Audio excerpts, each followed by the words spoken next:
الحمد لله رب العالمين والصلاة والسلام على سيد الأولين والآخرين سيدنا ونبينا مولانا محمد وعلى آله وصحبه أجمعين أما بعد. قال الله تبارك وتعالى في محكم تنزيله: أعوذ بالله من الشيطان الرجيم بسم الله الرحمن الرحيم. فاستجبنا له ووهبنا له يحيى وأصلحنا له زوجه إنهم كانوا يسارعون في الخيرات ويدعوننا رغبا ورهبا وكانوا لنا خاشعين. صدق الله مولانا العظيم. محترم بزرگوں اور دوستو، السلام علیکم ورحمۃ اللہ۔ اللہ تبارک و تعالی کا فضل و احسان ہے کہ آج ہم رمضان المبارک کے اس آخری عشرے میں اللہ تبارک و تعالی کے گھر میں جمع ہیں تاکہ ہم اپنے دین کو سمجھ سکیں اور عمل کر سکیں۔ انشاءاللہ تعالی آج کا ہمارا عنوان ہوگا الرجاء، توبہ، صبر اور شکر پر ہم گفتگو کیے۔ عنوان تو ویسے ہونا چاہیے تھا خوف اور رجا، دونوں ہونا تھا، لیکن مضمون کافی بڑا ہو جاتا، اس لیے ہم پہلے رجا پر گفتگو کریں گے، پھر اس کے بعد خوف پر بات کریں گے انشاءاللہ تعالی کل۔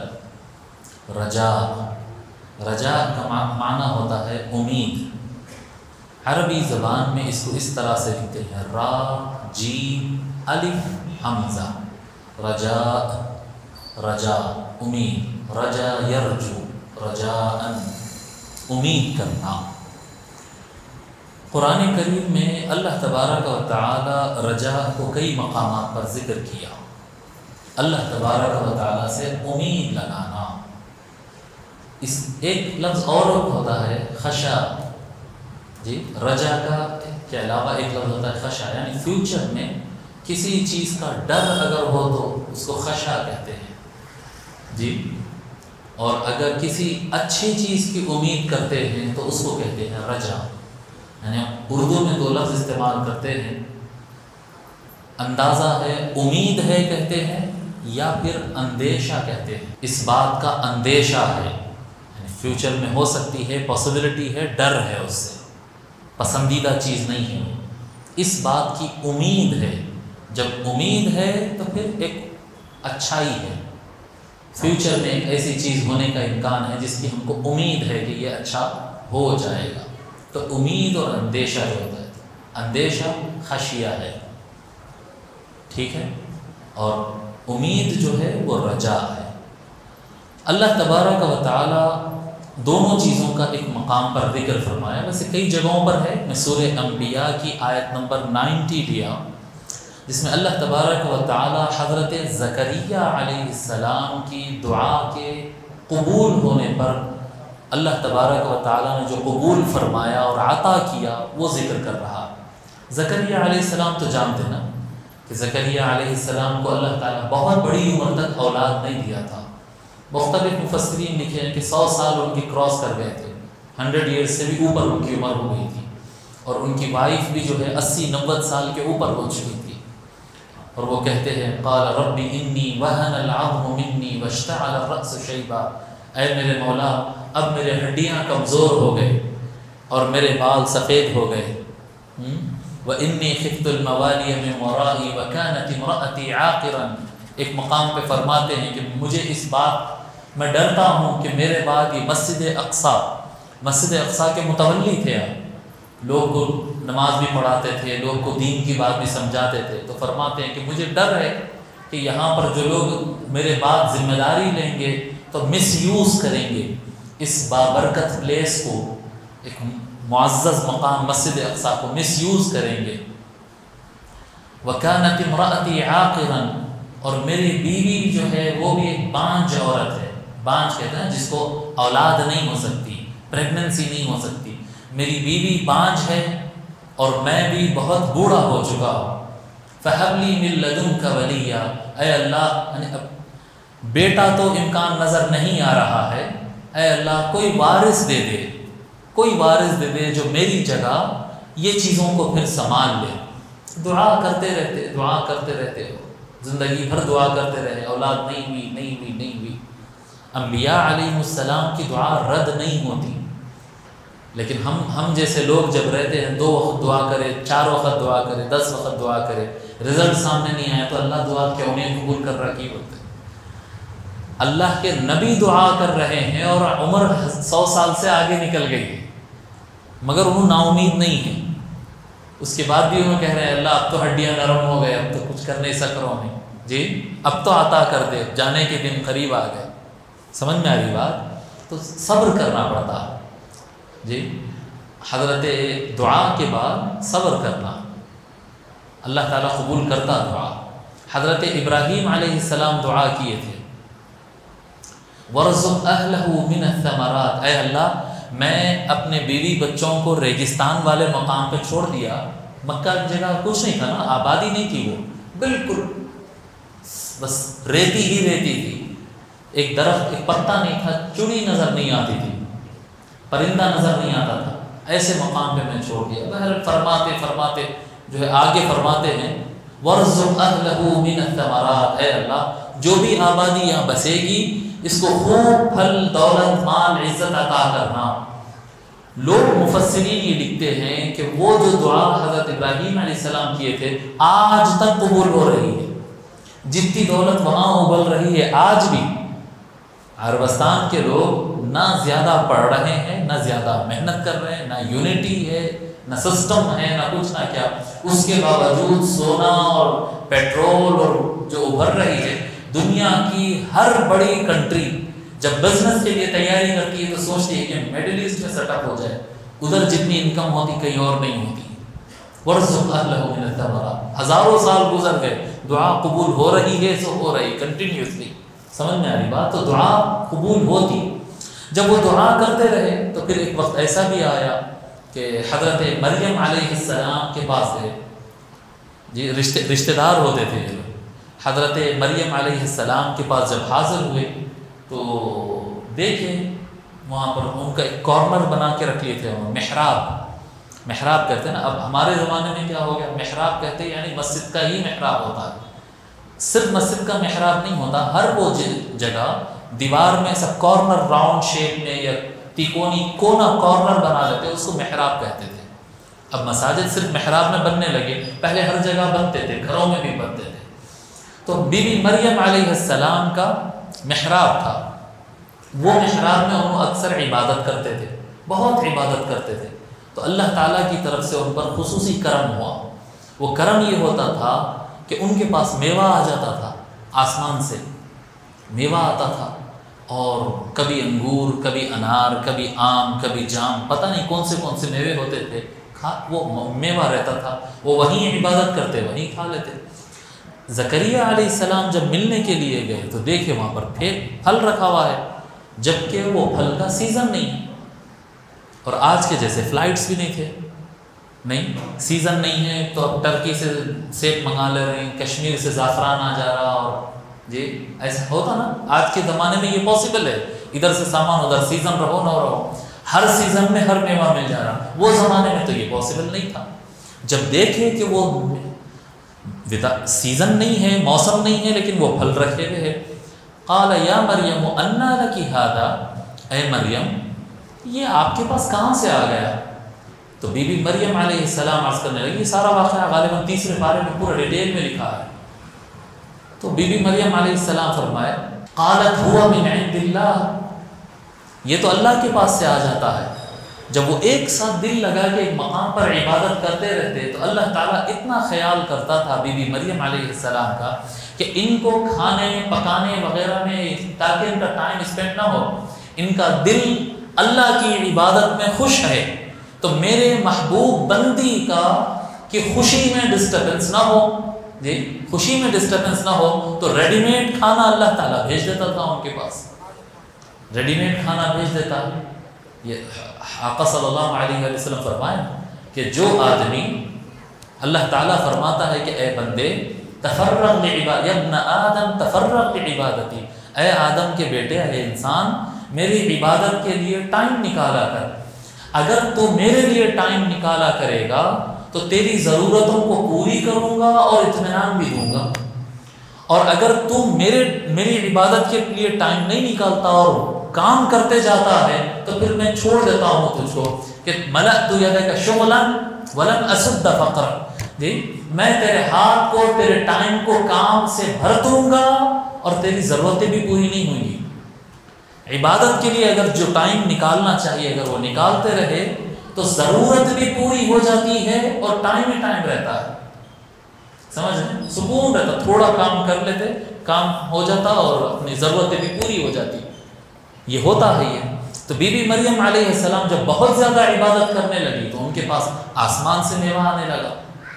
زکریا علیہ السلام بولے بنا موسم پھل، یہ عبادت کا یہ صلہ ہے، یہ جو مقام ہے، یہ جہاں بی بی مریم علیہ السلام عبادت کر رہے، ہنالک دعا زکریا ربہ، اللہ تعالیٰ فرماتا ہے اس جگہ پہ جہاں بی بی مریم علیہ السلام زیادہ عبادت کرتی تھی، اللہ کا خصوصی کرم اور رحمت نازل ہوتی، وہاں کھڑے ہو کے زکریا علیہ السلام پھر دعا کرے، قال رب هب لي من لدنك ذرية طیبہ، اے اللہ مجھے پاک اولاد عطا فرما۔ اب یہاں جو ہے صرف وارث میرا جانشین متولی نہیں مانگے، اے اللہ اولاد عطا فرما، بیٹا عطا فرما۔ فرشتے آ گئے اطلاع لے، یحییٰ پیدا ہونے والے، جی اللہ، یہ یہاں پر اللہ تبارک و تعالیٰ یہ سورہ انبیاء آیت 90 میں ذکر کر رہا، فاستجبنا لہ، یہ پورا واقعہ اضافتاً آ گیا، اصل مضمون یہ فاستجبنا لہ، تو ہم نے حضرت زکریا کی دعا کو قبول کر کے اس کو عطا کیے، وَوَهَبْنَا لَهُ يَحْيَىٰ، اور ان کو بیٹا عطا کیے جس کا نام تھا یحییٰ علیہ السلام، زکریا علیہ السلام کے بیٹے یحییٰ۔ وَأَصْلَحْنَا لَهُ زَوْجَهُ، کیسا عطا کیا بیٹا، جی کسی یتیم کو لے کر پال لیے تھے، بھائی کی اولاد کو پال لیے تھے، یا ایک نیک انسان آ کے ان کا جو ہے بیٹا بن گیا تھا اور ان کے کام کاج کرنے لگا؟ فرمایا نہیں، وَأَصْلَحْنَا لَهُ زَوْجَهُ، جو نوجوان ہوئی بالغ ہونے سے لے کر 90 سال کی عمر تک جو عورت بانجھ تھی، 90 ایئرس کے بعد اس کا بانجھ پن ختم کر کے اس کو اولاد پیدا کرنے کی صلاحیت دے دیے ہم، وہ ایج میں جا کر پھر وہ عورت کو اولاد ہوئی، صحیح اولاد ان کے پیٹ سے پیدا ہوئی۔ انہم کانوا یسارعون فی الخیرات، اب اللہ تعالیٰ فرماتا ہے اب وہ باپ زکریا اور ان کی بیوی جو ہے، جی ان کی بیوی اور ان کا بیٹا یحییٰ، یہ تینوں کا معاملہ یہ تھا، انہم کانوا یسارعون فی الخیرات، نیک کاموں میں یہ لوگ جلدی کیا کرتے تھے، اچھے کام میں رکتے نہیں تھے، فوراً کرتے تھے، وَيَدْعُونَنَا رَغَبًا وَرَهَبًا، اور وہ ہمیں پکارتے رہتے تھے امید کے ساتھ بھی اور ڈر کے بھی ساتھ، اللہ کو پکارتے تھے امید، یہ رجا ہے، یہ رجا ہے، یدعوننا رغباً، رغبت کے ساتھ، جی کھانے کی طرف رغبت ہو رہی ہوتے، رغبت ہو رہی ہے، رغباً، جی اچھا لگنا، دکھنا، امید نظر آنا، وَيَدْعُونَنَا رَغَبًا، وہ ہم سے امید رکھتے تھے اور ہم کو پکارتے تھے، وَرَهَبًا، رہبت کہتے ہیں ڈر سے، رغباً ورہبا، وَكَانُوا لَنَا خَاشِعِينَ، اور وہ لوگ ہمیشہ ہمارے سامنے خشوع کے ساتھ رہتے تھے، جھکے ہوئے رہتے تھے، تقویٰ کے ساتھ رہتے تھے۔ تو رغباً ورہبا یہاں پر ذکر ہے۔ اب رہباً جو ہے اس کا ہم ذکر بعد میں کریں گے، رغبت کا ذکر یعنی رجا کا ذکر کرتے ہیں۔ اب یہ رغباً اور رہب، جی خوف اور رجا، خوف اور رجا یہ دونوں کیسے ہے؟ امام غزالی رحمۃ اللہ علیہ لکھتے ہیں فَإِنَّ الرَّجَاءُ وَالْخَوْفُ جَنَاحَانِ بِهِمَا يَطِيرُ الْمُقَرَّبُونَ إِلَى كُلِّ مَقَامٍ مَحْمُودٍ، اولیاء اللہ کے لیے خوف اور رجا دو پروں کی طرح ہوتے ہیں۔ پرندے کو پر نہیں ہوتے، جب پرندہ اڑنا ہے تو ایک پر سے نہیں اڑ سکتے، ایک پر سے اڑنے کے گر جاتے ہیں، یہ رائٹ ہو یا لیفٹ ہو، اڑنے کے لیے دو پر لگتے ہیں۔ تو خوف اور رجا اولیاء اللہ کے دو پر ہے، انہی دو پر کے ذریعے ہر اونچا درجہ اور معزز مقام اولیاء اللہ حاصل کرتے ہیں۔ بغیر خوف اور رجا کے سلوک طے نہیں ہوتا، اللہ کا قرب، اللہ کی طرف چلنے کا جو راستہ ہے، خوف اور رجا ان دونوں کے بغیر طے ہی نہیں ہوتا۔ ان دونوں میں سے کوئی ایک چیز بھی اگر کم ہو گئی تو بندہ سیدھے گمراہ ہو جاتا ہے، گمراہ ہو جاتا ہے۔ یعنی کسی کو اللہ سے کوئی امید نہیں ہے، صرف ڈر ہے، مولا مارے گا، مولا جہنم میں ڈالے گا، عذاب قبر ہوگا، وہ ہوگا، یہ ہوگا۔ اگر کوئی صرف اللہ سے ڈرتا ہے اور اللہ کے رحمان، رحیم، کریم، کرم فرمانے والا، نرمی کرنے والا، 70 ماؤں سے زیادہ محبت رکھنے والا، یہ اینگل بھول ہی گیا، صرف ڈرتا رہا، ایسا بندہ بھی گمراہ ہو جاتا ہے۔ اور دوسرا جو بندہ ہوتا ہے وہ بھی گمراہ ہو جاتا ہے، جس کو بھرپور امید ہو جاتی ہے، کتنا بھی کرے تو دیکھو میری، کتنا بھی کرے تو ماں تو کھلاتیش نا آخری میں، تو 70 ماؤں والا ہے ہوں، کچھ بھی کر لو جی زندگی میں، کچھ بھی کر لو جی زندگی میں، وہاں تو خالی نجات جنت اپنی ہے۔ ہاں بالکل ڈر نہیں اللہ تعالیٰ کا، اللہ تعالیٰ کا بالکل ڈر جس کے دل سے نکل جائے وہ گمراہ ہو گیا، خلاص خلاص۔ یہ بہت بڑا طبقہ ہے مسلمانوں میں، آپ ایسا سوچیں گے مطلب ایسا کوئی رہتے کیا، نہیں، بہت بڑی تعداد میں آج مسلمان ایسے ہیں، بس یہ کہتے ہیں کہ اللہ تو بہت محبت رکھنے والا، ہماری محبت میں کمزوری ہے، اس کی محبت میں تو کمزوری نہیں نا، ہم اس کو نہیں یاد کرتے، لیکن ان اتنا چاہتا بندوں کو کیا ان بھول سکتا کیا؟ ایسا سوچتے لوگ، اس طرح سے سوچتے ہیں، گمراہ ہو جاتے ہیں۔ امید بھی رہنا اللہ تبارک و تعالیٰ سے، ڈر بھی رہنا ہے، امید اور ڈر دونوں رہنا، ان دونوں کے بغیر اللہ کی طرف راستہ طے نہیں ہوتا۔ اچھا یہ بھی مقامات السالکین میں سے ہے، سالکین میں۔ اچھا ایک لفظ آ رہا ہے بار بار، میں بھول جا رہا ہوں روزانہ بتانا آپ لوگوں کو، ہم بولتے ہیں حال، کیفیت، برابر، کیفیت، حال، اور ایک ہوتا ہے مقام، مقام اور حال۔ مقام مطلب یہ درجے والا مقام نہیں، مقام سلوک کے اندر ایک مقام ہوتا ہے، یہ جو ہم بتا رہے ہیں نا، توبہ ہے، صبر ہے، شکر ہے، خوف ہے، رجا ہے، ورع ہے، یہ جتنے چیزوں میں 10 مقامات لکھایا آپ کو، یہ کیا ہے؟ یہ سب مقامات کہتے ہیں، مقامات۔ مقام، لفظ مقام میں تصوف میں لفظ مقام اور حال میں فرق ہے۔ حال کس کو کہتے ہیں کہ ایک کیفیت بنتی ہے اور چلے جاتی ہے، ڈر کی کیفیت طاری ہوئی تھی، ختم ہو گئی، خوشی کی کیفیت طاری ہوئی تھی، ختم ہو گئی، غصہ ناراضگی ہو گئی تھی، تھکان ہو گیا تھا، کیفیت طاری ہوتی ہے پھر چینج ہو جاتی ہے، اور اس کا چینج ہونا ضروری ہوتا ہے، اور بہتر کی طرف چینج ہو جانا اس کو، تو اس کو کہتے ہیں حال۔ جو کیفیت طاری ہو اور چلے جائے اس کو حال کہتے ہیں۔ اور ایک کیفیت ہوتی ہے جو طاری ہوتی ہے اور اس کو سنبھال کے رکھنا، اس کو جانے نہیں دینا، اس کو جانے نہیں دینا۔ جو کیفیت آپ کے اوپر طاری ہوتی ہے، آتی ہے، اور اس کو نہیں جانے دینا ہوتا، وہ کیفیت لانا اپنے اندر اور وہ کیفیت کو اسٹیبل کرنا ہوتا، اس کو کہتے ہیں مقام۔ توبہ کی کیفیت آتی کئی مرتبہ، آپ میرے اندر جو ہے کئی مرتبہ ایسا آتا ہے، اللہ معاف کر دے، ایک عجیب کیفیت آ جاتی ہے، آنکھ میں آنسو آ جاتے، توبہ کرتے، پھر 1 2 دن 3 دن کے بعد دیکھیں تو پھر موج مستی میں آ جاتے، پھر کبھی رونا آ جاتا، کبھی خوش ہو جاتے۔ تو کیفیات، جو کیفیات آتے ہیں جاتے ہیں اور ان کا بدلتے رہنا بھی واجبی ہے، اس کو کہیں گے حال۔ جو کیفیت آتی ہے اور اس کو سنبھال کے رکھنا ہوتا ہے، اور اگر نہیں آئی تو وہ کیفیت کو لانا ہوتا ہے اپنے اندر، یہ جو مقامات ہم پڑھ رہے ہیں اس کو کہتے ہیں مقام۔ سمجھ میں آئی؟ مقام بھی کیفیت ہے اور حال بھی کیفیت ہے۔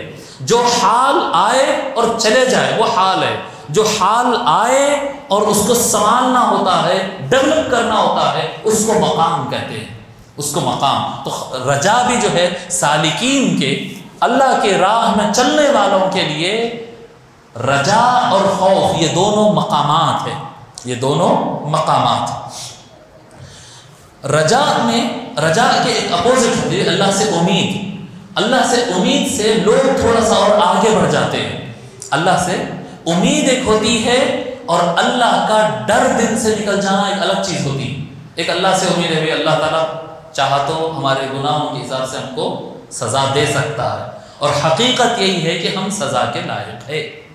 جی بعض لوگ ایسا سمجھتے ہیں کہ نہیں اتنا تو برا نہیں ہونا میں سزا دیا ایسا۔ ہاں ایک دن ہوم ورک نہیں کرے تو ٹیچر پیٹ دیتے تھے اسکول میں، اب تو نہیں پیٹ رہے، نہیں پیٹنا چاہیے، صحیح بھی نہیں ہے مارنے پیٹنے کا طریقہ، لیکن بات بتا رہا ہوں، ایک دن کا ہوم ورک صحیح نہ ہو تو کھڑا کر دیا جاتا تھا، ٹیبل پہ کھڑا کر دیا تھا، سیدھے ہاتھ پہ مارتے تھے، الٹے ہاتھ پہ مارتے تھے، کلاس سے باہر نکل۔ ایک ناغے پر ذرا اپنا حساب کر لیں گے اپن کیسے ہے، سو اللہ کے پاس جو پیش کرنا تھا اس میں کیا کیا، کہاں کہاں، کیسے کیسے غلطیاں کرے ہوئے، ذرا حساب کر لیں گے اللہ اکبر. تو ہم تو بہت زیادہ پیٹنے کے لائق ہیں, بہت زیادہ سزا پانے کے لائق ہے ہم جی. مگر ایک امید ہے, معاف کر دے گا مولا جی, معاف کر دے گا. جس کے ہم امتی ہے وہ سرکار کے صدقے میں معاف کر دیں گا. ایک ولی کے پاس ہمارا آنا جانا ہے, ان کے صدقے میں معاف کر دیں گا جی. میں مسجد کو ذرا جھاڑو دے دیتا تھا, میں تو لائق نہیں ہوں, لیکن وہ مسجد کے صدقے میں مجھے معافی ہو جائے گی. ایسا ہوتا ہے, ایسا ہوتا ہے. حضور صلی اللہ علیہ وآلہ وسلم کے زمانے میں ایک خاتون تھی جی, غالباً وہ جو ہے ذرا بیکورڈ طبقہ ہوتا, ویسے طبقے کی کوئی خاتون تھی, اور امرأۃ سوداء لفظ بھی ہے اس میں, بالکل کالی کروٹی ایسی کوئی غریب عورت تھی. بہرحال وہ عورت کا قصہ یہ تھا کہ وہ آ کے مسجد کو جھاڑو دے دیا کرتی تھی. بھائی عورت ہے, مسجد کو جھاڑو دے دیتی. اس کا انتقال ہو گیا. سرکار نماز کو آ رہے ہیں, جا رہے ہیں, دیکھیں 2-3 مرتبہ سے وہ عورت دکھ رہی نہیں. صحابہ سے پوچھے کہ کہاں ہے وہ, ایک عورت دکھتی تھی یہاں, کام صاف صفائی کرتے رہتی تھی. تو بولے یا رسول اللہ انتقال ہو گیا, انتقال ہو گیا. تو سرکار فرمائے انتقال کتنے دن ہو, اتنے دن ہو گیا, دفنان یہ سب ہو گیا. بولے وہ خاتون کا انتقال ہو گیا, آپ لوگ میرے کو بولے نہیں. تو بولے یا رسول اللہ عورت تھی, انتقال ہو گیا, اتنا کوئی امپورٹنٹ چیز تو نہیں تھی نا, کوئی بڑی شخصیت نہیں تھی کہ آپ کو آئے, آپ کو ڈسٹرب کرے, آپ کے کام وغیرہ سب ہو, آپ نکل کے آئے کرے. انتقال ہو گیا, جنازہ پڑھا ہے, ہم دفنا دیے. حضور صلی اللہ علیہ وآلہ وسلم قبرستان جا کے اس کی قبر پر پھیر کر دوبارہ جنازہ پڑھے اور دعا کر کے آئے. کیا نصیب تھے عورت کے, کیا نصیب تھے. کیوں, کیا تھا وہ عورت کے اندر جی, کیا تھا وہ عورت کے اندر؟ مسجد سے محبت تھی اس کو, بس مسجد سے محبت تھی, جھاڑ لیا کرتی تھی, نوکری نہیں تھی اس کی, بس ایک خیال تھا اللہ کے گھر کو میں صاف کروں گی, بس ایک محبت تھی. تو ایسا جو ہے سرکار سے محبت, اللہ والوں سے محبت, قرآن سے محبت, مسجد سے محبت, تو یہ امید ہے. لائق تو ہم سزا کے ہی ہے, لیکن کوئی نہ کوئی وجہ سے مولا کرم کر دے گا. یہ جو امید رہتی ہے اس کو رجا کہیں گے. اور دوسری صورت یہ ہوتی ہے کہ اللہ تو بڑا, سب سے بڑا رحم کرنے والا ہے, دیتا شیء سزا, اپنے کو تو سزا نہیں ہوتی, اپنے کو اللہ کے عذاب سے اطمینان میں آ جانا, اللہ کا ڈر دل سے نکل جانا, بے فکر ہو جانا, یہ بالکل گمراہی سیدھا لے جا کر جہنم کے گڑھے میں ڈالنے والی شے ہے, جہنم کے گڑھے میں ڈالنے والی شے ہے. ٹھیک ہے. اللہ تبارک و تعالیٰ سورہ اعراف آیت نمبر 169 میں فرماتا ہے فخلف من بعدهم خلف ورثوا الكتاب يأخذون عرض هذا الأدنى ويقولون سيغفر لنا وإن يأتهم عرض مثله يأخذوه ألم يؤخذ عليهم ميثاق الكتاب ألا يقولوا على الله إلا الحق ودرسوا ما فيه والدار الآخرة خير للذين يتقون أفلا تعقلون.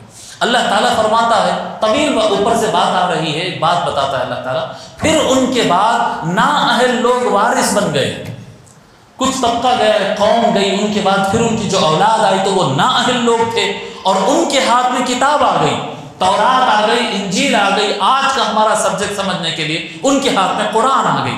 نااہل لوگ ہیں, نالائق لوگ ہیں, لیکن ان کے ہاتھ میں قرآن آ گئی, تو وہ کیا کرتے ہیں, یأخذون عرض هذا الادنى, وہ دنیا کی کمائی, دنیا کے ٹکڑے لے لیتے ہیں قرآن کے بدلے میں, اور قرآن پر عمل نہیں کرتے ہیں.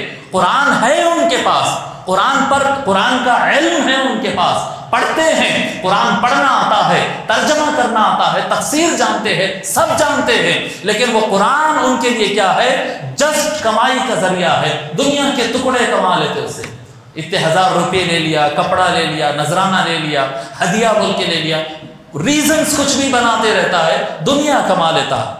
یأخذون عرض هذا الادنى ويقولون سيغفر لنا, اور ان کو معلوم رہتا ہے کہ یہ غلط کر رہے ہیں, دین کے نام سے دنیا کما رہے ہیں, قرآن سے دنیا کما رہے ہیں, ان کو معلوم ہے غلطی ہے, لیکن وہ کہتے کیا ہے, سيغفر لنا, اللہ بڑا ہے جی معاف کر دیتا.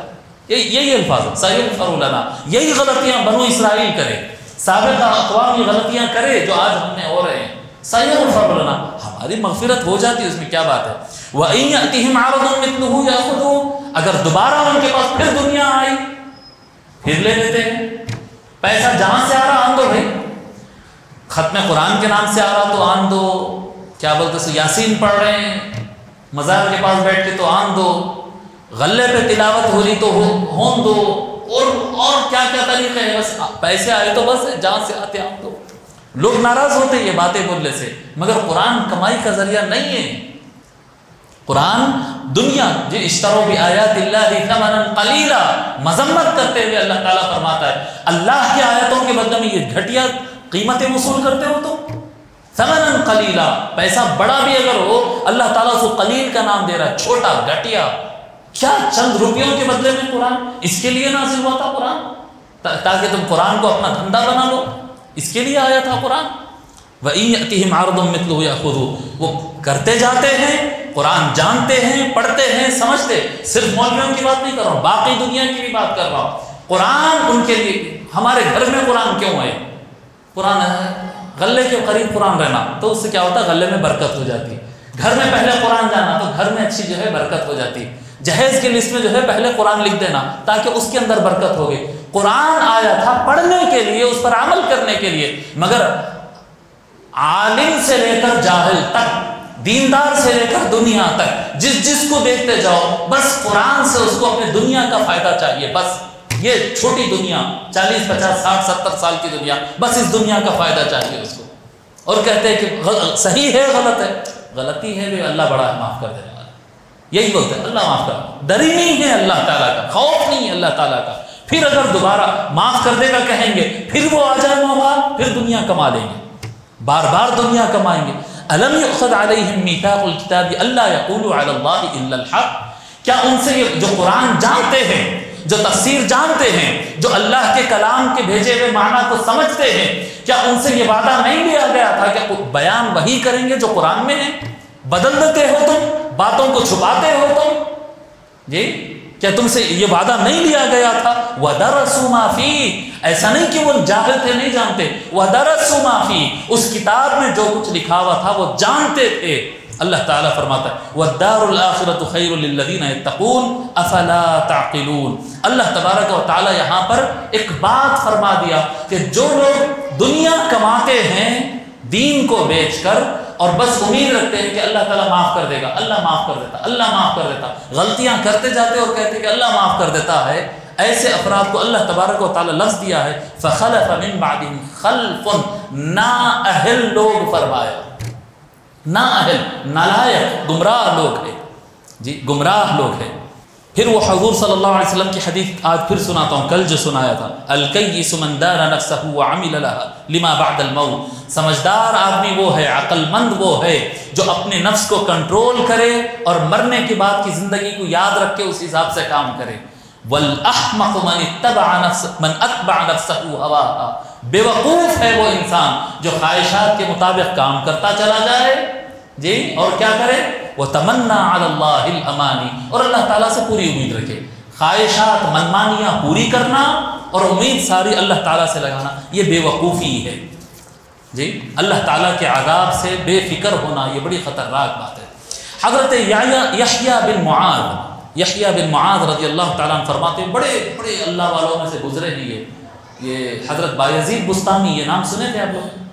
بایزید بستامی رضی اللہ تعالیٰ عنہ بڑے اولیاء اللہ میں سے کابر قرون اولا کے، یعنی میں سمجھتا ہوں بایزید بستامی رحمۃ اللہ علیہ کا انتقال 200 ہجری کے آس پاس ہو گیا تھا، بالکل اتنا اسٹارٹ تھے، یہ پورا وہ زمانہ آ گیا، کون سا، امام بخاری وغیرہ سے پہلے کا زمانہ آ گیا حضرت بایزید بستامی کا۔ حضرت یحییٰ بن معاذ رضی اللہ تعالیٰ عنہ کا زمانہ یہ ایکول امام بخاری اور مسلم کا زمانہ ہے، 250 کا، یہ بالکل اوپر کے اولیاء اللہ، امام غزالی وغیرہ سے بھی پہلے کے۔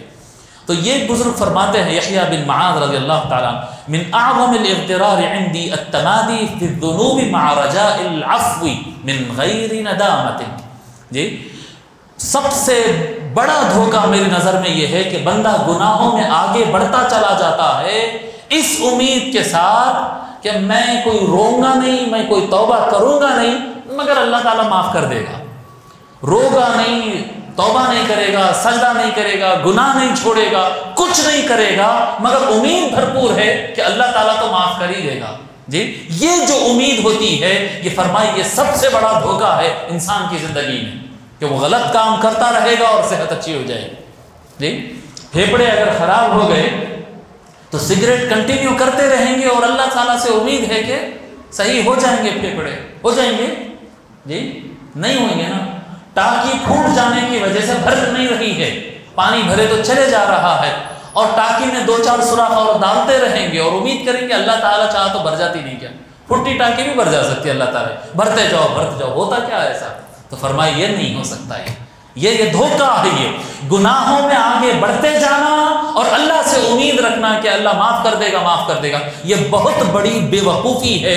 یحییٰ بن معاذ رضی اللہ تعالیٰ فرماتے میری نظر میں سب سے بڑی بے وقوفی اور سب سے بڑی نادانی اور گمراہی یہی ہے. صحیح راہ پہ جانا ہے تو ندامت چاہیے، توبہ چاہیے. پھر فرماتے ہیں وَتَوَقُّعُ الْقُرْبِ مِنَ اللَّهِ تَعَالَى بِغَيْرِ طَاعَةٍ وَتَوَقُّعُ الْقُرْبِ مِنَ اللَّهِ تَعَالَى بِغَيْرِ طَاعَةٍ.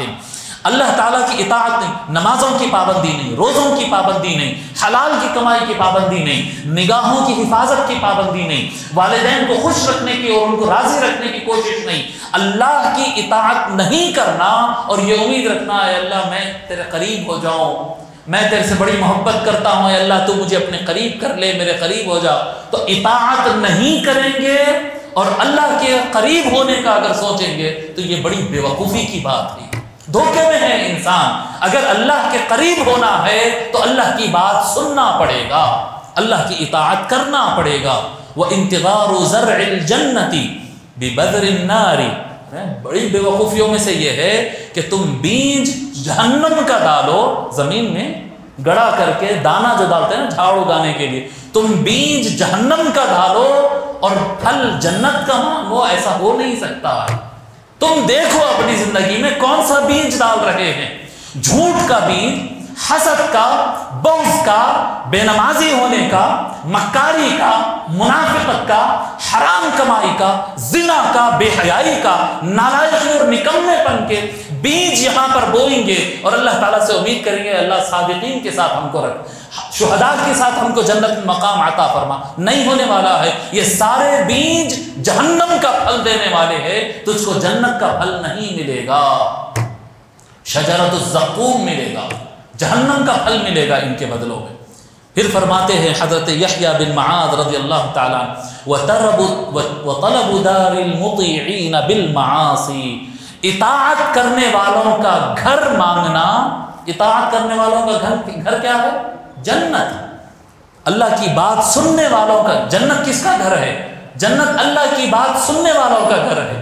اللہ کی بات سننے والوں کے گھر میں رہنے کی خواہش کرنا، اللہ کی بات سنے بغیر کر رہے ہیں نافرمانی اور امید کر رہے ہیں کہ اللہ تعالیٰ اس گھر میں رکھے گا جہاں پر صرف نیک اور پارسا لوگ رہتے ہیں. یہ بڑی بے وقوفی کی بات ہے. وَانْتِظَارُ الْجَزَاءِ بِغَيْرِ عَمَلٍ. اللہ اکبر. وَالتَّمَنِّي عَلَى اللَّهِ عَزَّ وَجَلَّ مَعَ الْإِفْرَاطِ. فرماتے وَانْتِظَارُ الْجَزَاءِ بِغَيْرِ عَمَلٍ. جاب کرے بغیر، کام کرے بغیر، ورک کرے بغیر سیلری کا انتظار کرنا یہ بے وقوفی کی بات ہے. کام تو مزدوری تو نہیں ہوئی صاحب، سیلری دے دو شام ہو گئی جانا ہے گھر کو. کام نہیں تو سیلری نہیں ہوتی. اگر کوئی آدمی کام کرے بغیر سیلری کی امید کر رہا ہے تو کیا بولیں گے آپ اس کو؟ بے وقوف ہے، نالائق ہے، گمراہ ہو چکا. کل پرسوں سنا رہا تھا نا شہر ترجو النجاة ولم تسلک مسالکها ان السفینة لا تجری علی الیبس. جی کامیابی اور نجات کے راستے چاہتے ہو اور اس کے راستے پر چلتے نہیں، کامیابی چاہتے ہو اور اس کے راستے پر چلتے نہیں ہو. ان السفینۃ لا تجری علی الیبس. آگاہ رہو کہ پانی کا جہاز، شپ جو ہوتا ہے پانی کا جہاز مٹی پر نہیں چلا کرتی ہے. اگر چلانا ہے اپنی کشتی کو تو کشتی بنائے صحیح بات ہے، لیکن اس کو صحیح راستے پر ڈالنا پڑے گا، پانی میں ڈالنا پڑے گا. کشتی بنا کے مٹی پر کھڑا کر دو چلنا ہے نہیں، صحیح راستے پہ ڈالنا پڑتا ہے، ڈالنا پڑتا. رجا کیا ہے؟ رجا کا تعریف کیا ہے؟ فرماتے الرجاء هو ارتیاح القلب لانتظار ما هو محبوب عنده. رجا کہتے ہیں جس چیز کی وجہ سے آپ کے دل کو اطمینان ملتا ہے وہ چیز ملنے کی امید ہونا. کس چیز سے آپ کو جو ہے دن بھر سے بھوکے ہیں اور یقین ہے اور امید ہے کہ افطاری آئیں گی تو سوچ کے اچھا لگتا ہے نا، امید ہے نا افطاری آئیں. اور راستہ چل رہے ہیں اور بہت تھک گئے ہیں، لیکن امید ہے اور اتنے کلومیٹر بتا رہا، پہنچ جاتے اس تک، پہنچ جائیں گے اپن جی، اور وہ پہنچنے کا سوچ کر آرام ملتا ہے، خوشی ہوتی ہے۔ ہر وہ چیز جس کے بارے میں سوچنے سے آپ کے دل کو سکون ملتا ہے، جس کو پانے سے، جو مل جانے سے آپ کے دل کو خوشی ملتی ہے، اس کی امید اندر جاگنا، اس کو رجا کہتے ہیں۔ جب قیامت کے دن کے بارے میں سوچتے ہیں تو قیامت میں بڑی گرمی ہوگی، قیامت میں میدان محشر میں کھڑا ہونا ہوگا، ہزاروں سال کھڑے رہ جائیں گے، حساب بڑا مشکل رہے گا، حساب بڑا سخت رہے گا جی، مار کر کھینچ کر منہ کے بل گھسیٹتے ہوئے، پیروں سے کھینچ کے لے آتے ہوتے، اون دے منہ ڈال کے پیروں سے کھینچ کے لے آ کے جہنم میں ڈالتے کہتے ہیں۔ نام اعمال بڑے خطرناک ہے، یقین ہے کہ نیکیوں سے کے مقابل میں گناہ زیادہ ہے، حالات پورے خراب ہے، لیکن اللہ کی رحمت سے امید ہے، یہ رجا ہے۔ جب اس کے بارے میں سوچتے ہیں کہ اللہ اگر رحم کر دے گا، کرم کر دے گا، کور کر دے گا، کتنے گناہ ہے۔ آج تو آپ اپنے موبائل کو لاک کر کے چھپا دیتے ہیں، آج تو آپ پردہ چھوڑ کر یا دروازے کو لاک کر کے گناہ اندر جو ہو رہا ہے اس کو دنیا سے آپ چھپا لیتے ہیں، دنیا آپ کو نیک اور اچھا سمجھتے ہیں۔ ہر آدمی جانتا ہے کہ اس کی ذاتی حالت کیا ہے، کتنے گناہ کیا۔ کل قیامت کے دن کروڑوں انسان کے سامنے نامہ اعمال کھول دیا جائے گا، جو بے عزتی اور ذلت ہونے والی ہے جی، اس سے حالت خراب ہو رہی ہے، لیکن ایک امید رہتی ہے کہ اللہ ستار بھی ہے، اللہ تعالیٰ کور اپ کرنے والا بھی ہے، عیبوں کو چھپانے والا بھی ہے جی، تو ایک امید قائم ہوتی ہے، یہ رجا ہے۔ اللہ کی رحمانیت سے امید ہوتی ہے کہ جیسا بھی ہے معاف کر ہی دے گا، سرکار ہے نا، قرآن ہے نا، روزہ ہے نا، مسجد ہے نا، اور اللہ والوں سے محبت، کوئی امید کی جو چنگاری ہوتی اس کو رجا، جب اس کو سوچتے ہیں تو آرام ملتا ہے دل کو، ہاں چانس ہے ہمارا جنت میں جانے کا، یہ جو ہے یہ رجا ہے، یہ رجا ہے۔ اللہ اکبر۔ رجا جو ہوتا ہے اسی طرح سے ہوتا ہے جس طرح سے باقی چیزیں بھی تھی، ہر چیزوں میں ہم کیا بتائے، صبر میں بتائے، تقویٰ توبہ میں بتائے، شکر میں بتائے، کیا بتایا ہے کہ 3 حالتیں ہوتی ہیں۔ بولیے کیا ہے 3 حالتیں؟ پہلی حالت علم، دوسرا حال، اور تیسرا فعل یا عمل، ایک ہی بات ہے جی، علم، حال اور عمل یا فعل، ٹھیک ہے۔ تو اس میں بھی 3 حصے ہوتے ہیں، اس چیز کو بھی سمجھنے، اس کی کیفیت چھپانے کے لیے۔ رجا میں سب سے پہلے علم، اس بات کا علم ہونا کہ اللہ تعالیٰ رحمان الرحیم ہے۔ اگر کسی کو یہ بات پر ہی ایمان نہیں ہے کہ اللہ رحم کرنے والا ہے، عفو ہے، کریم ہے، مغفرت کرنے والا ہے، اگر اسی پہ یہی علم نہیں ہے تو پھر گئے نہیں آپ پانی میں، ڈوب گئے، ختم ہو گیا برابر۔ تو پہلے جان لینا کہ اللہ کرم کرنے والا ہے، اللہ جتنی محبت ہم سے کرتا ہے کوئی اتنی محبت نہیں کرتا، سگے ماں باپ بھی ہم سے اتنی محبت نہیں کرتے جتنے اللہ تعالیٰ کرتا ہے، ٹھیک۔ تو اللہ کے رحمان اور رحیم ہونے اور اللہ کی محبت پر ایمان ہونا، جاننا یہ چیز۔ دوسری بات یہ جاننا کہ میں اللہ کا بندہ ہوں اور گنہگار ہوں، عمل میں بھی کمزور ہوں جی، نیکیوں میں بھی کمزور ہوں اور گناہوں میں بڑا طاقتور ہوں، بہت گناہ کیا ہوا ہوں، نیکیاں میرے کم ہے، میں گناہوں میں الجھا ہوا ہوں، یہ بات ماننا۔ اگر کوئی آدمی یہ سمجھے کہ میں تو کوئی گناہ کرا ہی نہیں، میں تو فرشتہ ہوں جی، غلطی تو ہر ایک میں رہتی ہے نا، اپنے سے تو غلطی ہوئی نہیں کبھی، یہی رہتا ہے۔ آپ اگر اپنے آپ کو سوچ، ان ایسا بولا، ان ایسا کرا، ان ایسا کرا، ان ایسا، ہر ایک کی غلطی نظر آتی ہے اور اپنی تو کوئی غلطی نظر ہی نہیں آتی، تو ایسے آدمی کو پھر رجا کی فضیلت حاصل ہی نہیں ہوتی ہے۔ کوئی گناہ گار خود کو مانے گا تو اللہ سے امید کرے گا، تو اللہ کو رحم کرنے والا ماننا، دوسری چیز خود کو گناہ گار ماننا، پھر تیسری چیز یہ ماننا کہ اللہ کی رحمت گناہ گاروں کو ملتی ہے، یہ چیز سمجھ لینا، وہ رحمان الرحیم ہے، میں گناہ گار سیاکار ہوں اور اللہ کی رحمت گناہ گار کو مل سکتی ہے، یہ امید ہے، اس کو کہتے ہیں رجا کا علم۔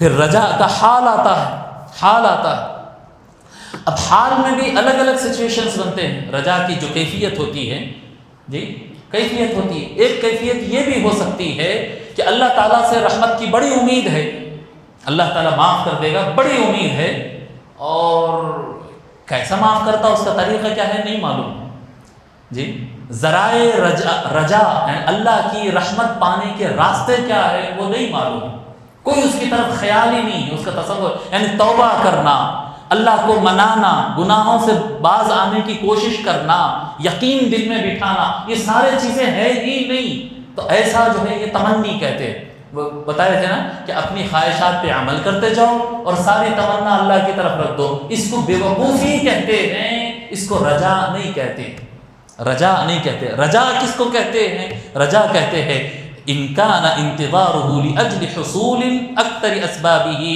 فالرجاء علیہ صادق۔ فرماتے ہیں کہ اللہ کی رحمت ہے، معلوم ہے، اور خود کے گناہگار ہونے کا بھی پتہ ہے، اور یہ بھی پتہ ہے کہ اللہ کی رحمت کے راستے ہے کیسے۔ اللہ کی رحمت کا راستہ نماز سے ہے، اللہ کی رحمت کا راستہ کیا ہے؟ الصدقۃ تطفئ غضب الرحمن، کسی غریب کو کچھ دے دینا اللہ کے غصے کو ٹھنڈا کر دیتا ہے، یہ رجا کا راستہ ہے۔ صدقہ خیرات کر کے اللہ میرے بڑے گناہگار ہے، اس کے لائق تو نہیں ہے یہ کام، لیکن کر رہا ہوں، تھوڑا غصہ کم کر دے مولا۔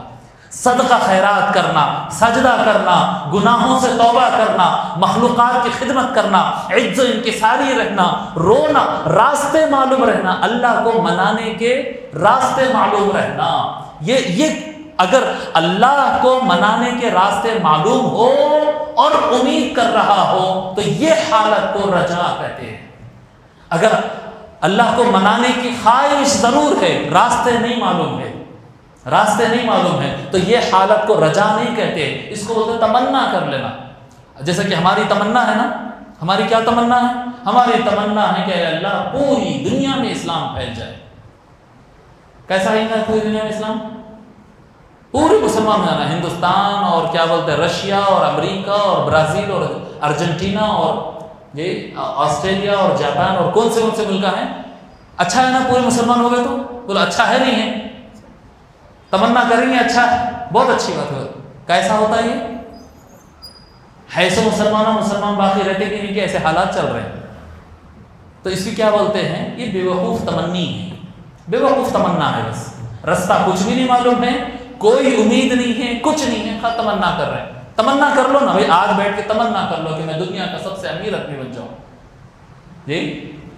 ایک ملکی کا شٹر اٹھا کے دن میں 200-500 روپے کمانے کا راستہ نہیں معلوم ہے، تمنا کرنے میں کیا ہے؟ اپنے بھی 10-15 پلین کھڑے ہو اور اپنے بھی ذاتی ایئرپورٹ بنے رہے جی، اپن بھی ٹکر دیں گے جو ہے بل گیٹس کو اور امبانی کو اور اڈانی کو۔ تمنا کرنے میں کیا ہے؟ اس کو رجا نہیں بولتے۔ یہ بھی اچھی امید ہے، سوچ لیے تو مزہ آتا جی۔ بے وقوف بچے جو ہوتے ہیں نا، یا کم عمر ہوتے ہیں تو کم عمر ہی ہے، اس کی کیا ہے، مگر بعض لوگ بڑے ہونے کے بعد بھی ایسا سوچتے رہتے، اس کو بے وقوف بولتے ہیں کہ راستہ کچھ نہیں معلوم ہے، تمنائیں بڑے بڑے کر رہے ہیں، بڑے بڑے کر رہے ہیں، اس کو رجا نہیں کہتے۔ رجا کہتے ہیں یہ کسی چیز کو پانے کا ایک امید رہنا اور اس کے روٹس بھی معلوم رہنا آپ کو کہ یہ کرنے سے یہ ہوتا، یہ کرنے سے یہ ہوتا۔ اللہ سے رحمت کی امید ہے، مگر وہ رحمت کو پانا کیسا، یہ راستہ معلوم ہے۔ راستہ معلوم رکھتے ہوئے اگر امید رکھے تو اس کو کہتے ہیں رجا۔ اللہ سے اچھی امید رکھنا اس کو کہتے ہیں، اس کو کہتے ہیں، ٹھیک ہے۔ یہ ہو گئی اس کا حال۔ پھر اس میں عمل کیا کرنا ہے؟ عمل کے لیے اللہ تبارک و تعالی رجا پر عمل کرنے کا طریقہ بتایا اللہ تبارک و تعالی۔ سورہ بقرہ آیت نمبر 218 آیت نمبر 218 میں اللہ تعالیٰ فرماتا ہے ان الذین آمنوا والذین ہاجروا وجاہدوا فی سبیل اللہ اولئک یرجون رحمت اللہ۔ دیکھو رجا کا لفظ آ گیا، یرجون رحمت اللہ۔ ان الذین آمنوا والذین ہاجروا وجاہدوا فی سبیل اللہ۔ دیکھ رہے کاؤنٹنگ سمجھ میں آ رہی؟ ان الذین آمنوا والذین ہاجروا وجاہدوا فی سبیل اللہ اولئک یرجون رحمت اللہ۔ سمجھ میں آ رہی بات؟ اللہ تبارک و تعالیٰ جو فرما رہا ہے اس میں 3 باتیں۔ بے شک جو لوگ ایمان لائے اور ہجرت کیے اور اللہ کی راہ میں جہاد کیے، ان کو امید ہے کہ یہ اللہ کی رحمت مل جائے گی۔ اللہ کی رحمت کے لیے 3 چیزیں بتایا اللہ تبارک و تعالیٰ۔ 3 چیزوں میں کیا ہے؟ پہلی چیز ہے ایمان۔ ایمان کیا ہے؟ یقین ہونا کہ اللہ تبارک و تعالیٰ کرم کرے گا، اللہ تبارک و تعالیٰ کی رحمت ہے. جو آدمی ہوپ لیس ہو جائے گا پھر اس سے کچھ نہیں ہو سکتا ہے. ختم، ڈیڈ باڈی ہے وہ، جی زندہ ہے لیکن ڈیڈ ہے، مردہ ہے وہ، اس سے کوئی امید نہیں ہے. جو انسان، کس انسان کو زندہ کہیں گے؟ انسان کی زندگی امید سے ہے، جس کے اندر ہوپ ہے، امید ہے، اسی کو زندہ کہیں گے. جس کے اندر امید نہیں وہ زندہ چلتی پھرتی لاش ہے، وہ بس ختم ہو. اللہ تعالیٰ کی رحمت کی امید اور یقین رہنا، یہ یقین رہنا، یہ ہوپ رہنا، یہ امید رہنا کہ اللہ تبارک و تعالیٰ کی رحمت ہے اور اس کو اچیو کر سکتے ہیں. اللہ رحمان ہے، رحیم ہے، تواب ہے، غفور ہے، کریم ہے، رؤوف ہے. یہ امید رہنا، یہ یقین رہنا. ٹھیک ہے. تو ان الذین آمنوا، ابن حبان کی ایک روایت ہے، رسول اکرم صلی اللہ علیہ وآلہ وسلم ارشاد فرماتے ہیں، یقول اللہ عز وجل، اللہ تبارک و تعالیٰ فرماتا ہے، انا عند ظن عبدی بی، اللہ تعالیٰ فرماتا ہے انا عند ظن عبدی بی فلیظن بی ما شاء. میں بندے کے، اللہ تعالیٰ فرماتا ہے، حدیث کون سی حدیث ہے یہ؟ سنتے رہتے نا، بولیے نا. حدیث، وہ حدیث سرکار، حدیث کس کو کہتے ہیں؟ جو سرکار فرمائے. لیکن سرکار فرما رہے ہیں کہ اللہ نے فرمایا. حدیث ہے قدسی، بولیے آواز سے، قاف سے، قاف سے، قرآن والا جو قاف رہتا نا. حدیث ہے قدسی، بولیے حدیث ہے قدسی، پھر آواز سے بولیے. یاد ہوگا؟ پیچھے والوں کو بھی یاد ہوگا. کون سی حدیث بیٹے؟ آواز سے بولو. قدسی، قدسی، حدیث ہے قدسی. حدیث ہے قدسی کا مطلب کیا ہوتا ہے؟ یعنی قرآن میں نہیں ہے، قرآن میں ہے تو کلام اللہ ہے، وہ حدیث میں ہے. سرکار فرما رہے ہیں کہ اللہ نے اس طرح سے فرمایا، مگر قرآن میں نہیں ہے، وہ تو اس کو کہتے ہیں حدیث، اس کو قرآن نہیں کہتے، حدیث کہتے ہیں. لیکن کیونکہ اللہ کا فرمان ہے اس لیے اس کو کہتے ہیں حدیث قدسی. ٹھیک ہے. حدیث قدسی ہے. اللہ تبارک و تعالیٰ فرماتا ہے انا عند ظن عبدی بی، میں میرے بندے کے گمان کے ساتھ ہوتا ہوں. فلیظن بی ما شاء، میرا بندہ مجھ سے جو چاہا گمان کرتا پھرے. کیا گمان رکھتا ہے تو اللہ تعالیٰ سے؟ اللہ تعالیٰ غصے والا ہے، مارے گا، سزا دے گا، تو اس کے ساتھ وہی ہوگا. اور اگر اللہ سے یہ امید رکھتا ہے کہ مولا معاف کر دے گا، کرم کر دے گا، رحم کر دے گا، تو میں اس کے ساتھ وہی کروں گا. اللہ مجھے سکسس اور کامیابی عطا کرے گا تو کامیابی عطا کرے گا.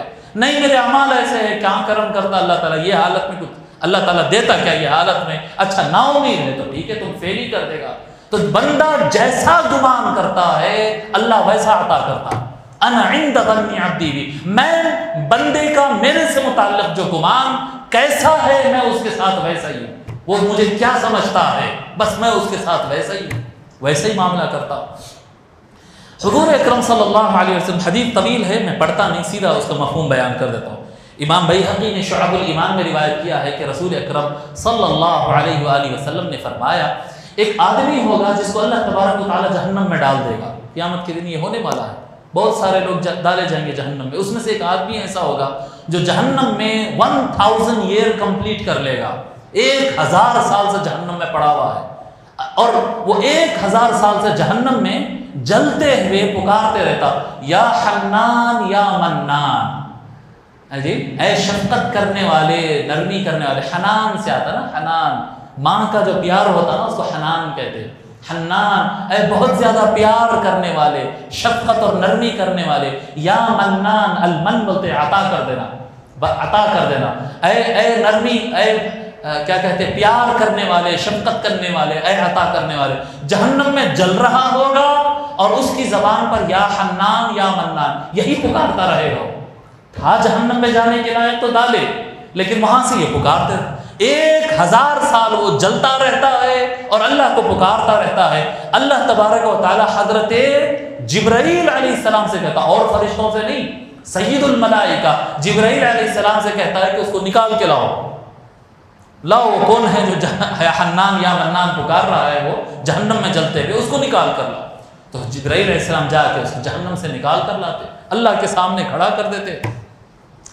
اللہ تبارک و تعالیٰ پوچھتا ہے کہ اے بندے، جس جگہ تجھے ڈالا گیا تھا وہ کیسی جگہ تھی؟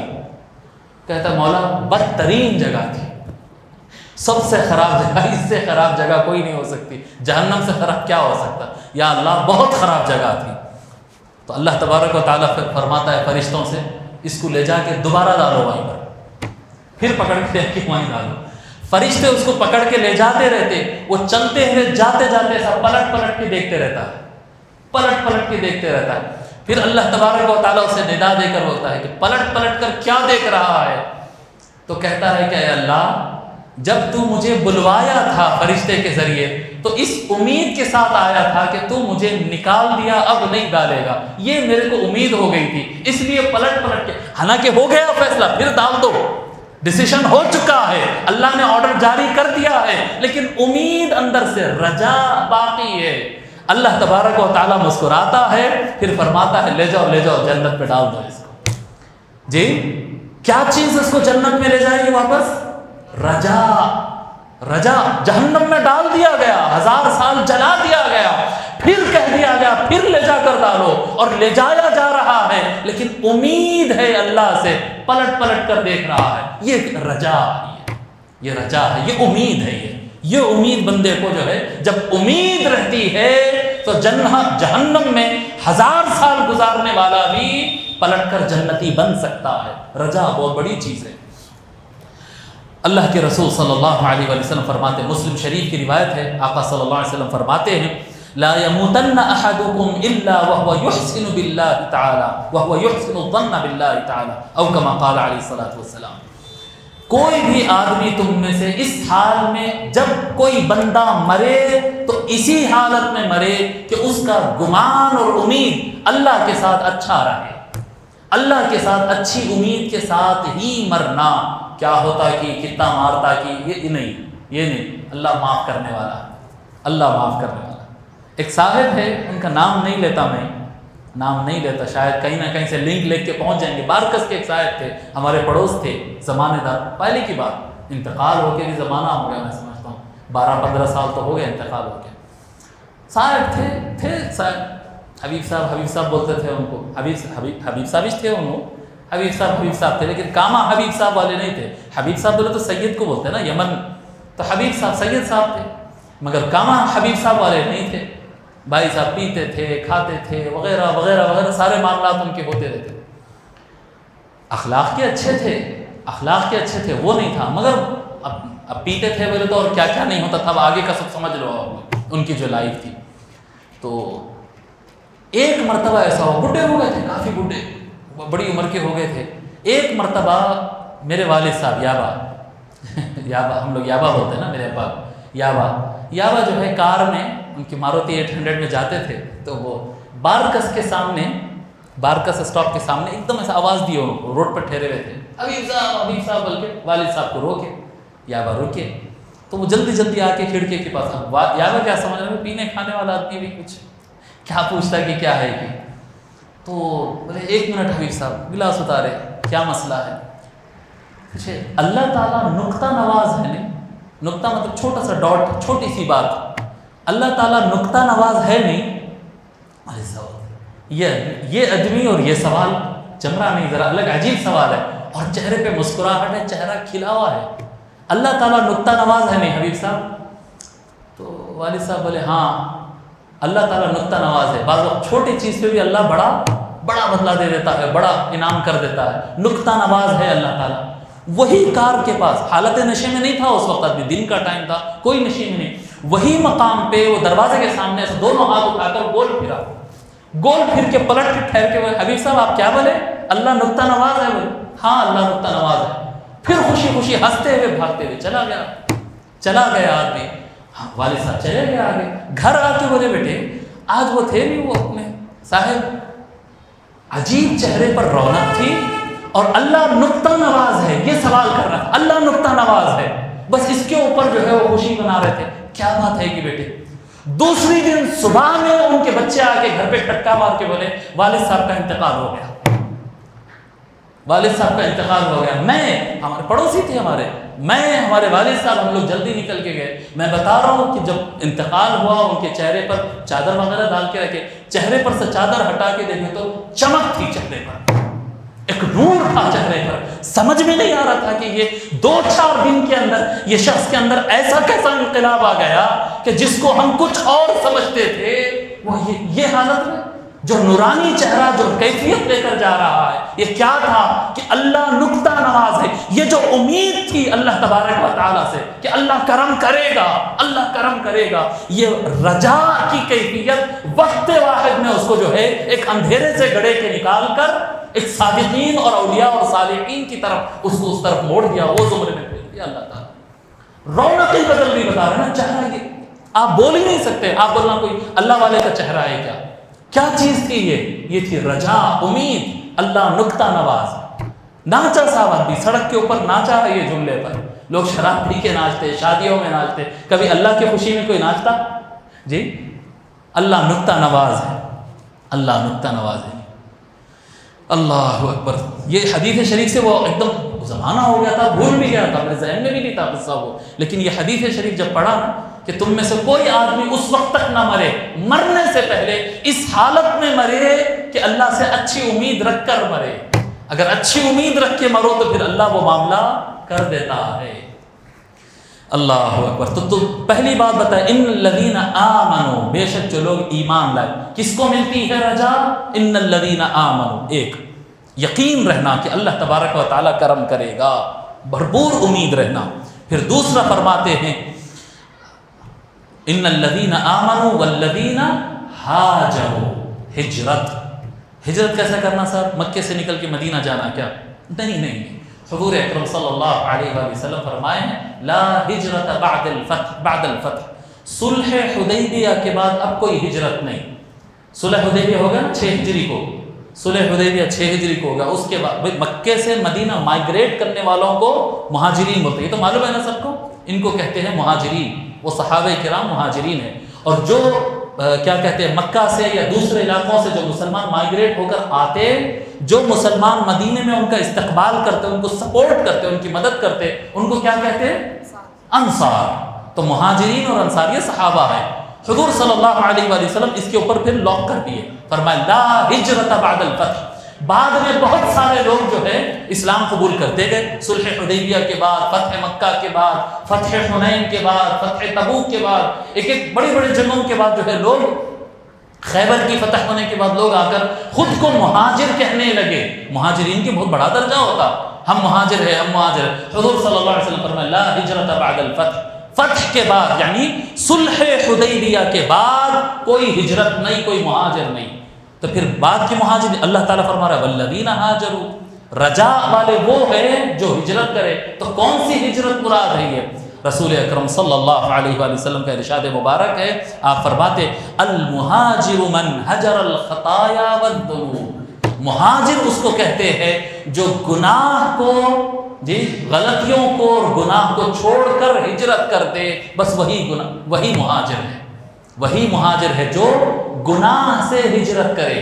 پلیس چینج کرنے کا نام نہیں ہے. اب اسلام میں صلح حدیبیہ سے لے کر قیامت تک ہجرت ہے، لیکن مکہ سے مدینہ والا مہاجر نہیں ہے. اب کون سا مہاجر ہے؟ جو گناہوں کو ہجر کر چکا ہو، جو گناہوں کو ترک کر کے چھوڑ کر نیکی کے راہ پر آ گیا ہو، یہی مہاجر ہے.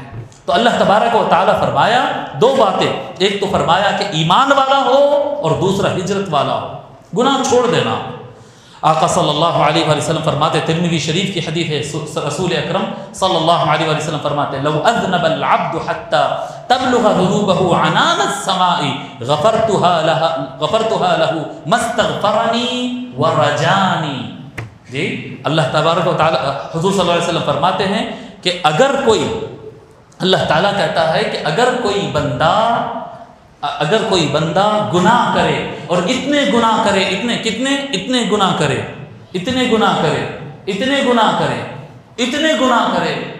گناہ کرے یہاں تک کہ آسمان تک پہنچ جائے اس کے گناہ. اتنے گناہ کرے کہ اس کے گناہ کا ڈگار آسمان تک پہنچ جائے. اگر اتنے بھی گناہ کرتا ہے، اس کے بعد اگر وہ میرے سے مغفرت طلب کرتا ہے، مستغفرنی ورجانی، وہ مجھ سے مغفرت مانگتا ہے اور امید ہے اس کے اندر، تو میں اس کے گناہ ضرور معاف کروں گا.